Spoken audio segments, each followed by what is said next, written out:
अनुपमा को सड़क पर पैसे उठाते देखकर प्रेम को अपनी गलती का एहसास होता है। प्रेम हाथ जोड़कर अनुपमा से माफी मांगता है और बताता है कि राही की झूठी नफरत दिखाने के पीछे क्या वजह थी।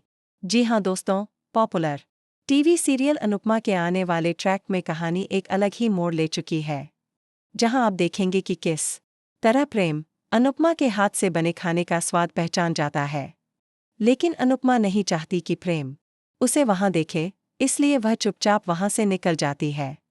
लेकिन प्रेम को पूरा यकीन हो जाता है कि यह खाना सिर्फ अनुपमा मम्मी ने ही बनाया हो सकता है। वह अनुपमा का पीछा करता हुआ वहीं पहुंचता है, जहां अनुपमा एक थैले से टकरा जाती है और उसके सारे पैसे जमीन पर गिर जाते हैं। प्रेम वहां पहुंचकर उसके पैसे उठाता है और कहता है, मुझे आपके बनाए खाने से ही आपके वहां होने का अंदाजा लग गया था। जो स्वाद आपके हाथों में है वो किसी और में नहीं हो सकता। अनुपमा प्रेम को देखकर घबरा जाती है और रोते हुए हाथ जोड़कर कहती है, मुझे नहीं पता था कि तुम और अनिल भैया यहाँ आए हुए हो। अगर मुझे थोड़ी भी भनक होती तो मैं कभी भी सामने नहीं आती।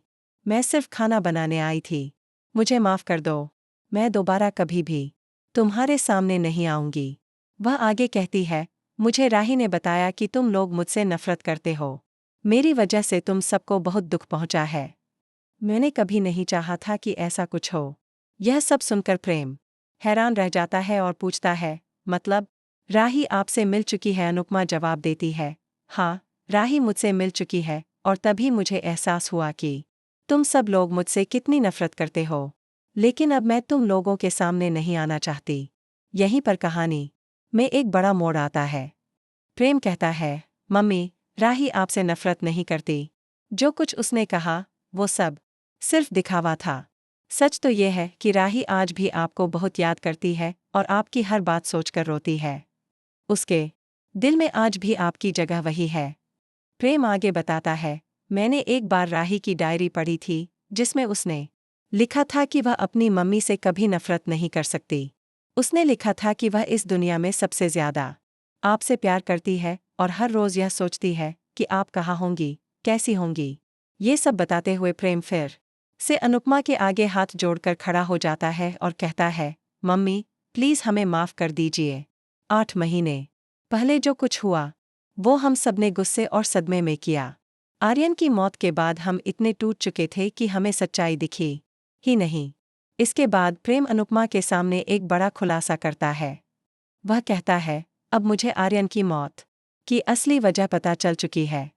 मैंने अभी तक किसी को नहीं बताया, लेकिन पोस्टमार्टम रिपोर्ट में साफ लिखा था कि आर्यन की मौत नशे की वजह से नहीं, बल्कि गलत दवाइयां खाने की वजह से हुई थी। मैं तब से यह जानने की कोशिश कर रहा हूं कि उसे वो दवाइयां किसने दी थीं। प्रेम आगे कहता है, मुझे इस मामले में माही पर शक है, इसलिए मैं आजकल उससे अच्छे से पेश आ रहा हूं ताकि सच्चाई सामने आ सके।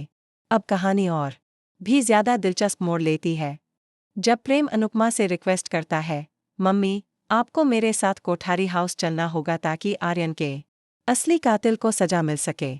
अगर आप नहीं चलेंगी तो सब आपको ही दोषी मानते रहेंगे और असली कातिल कभी सामने नहीं आएगा। तो दोस्तों, आप हमें कमेंट करके ज़रूर बताएं कि आपके हिसाब से आर्यन की मौत के पीछे किसका हाथ हो सकता है। अगर आपको यह वीडियो अच्छा लगा हो तो चैनल को सब्सक्राइब करना न भूलें।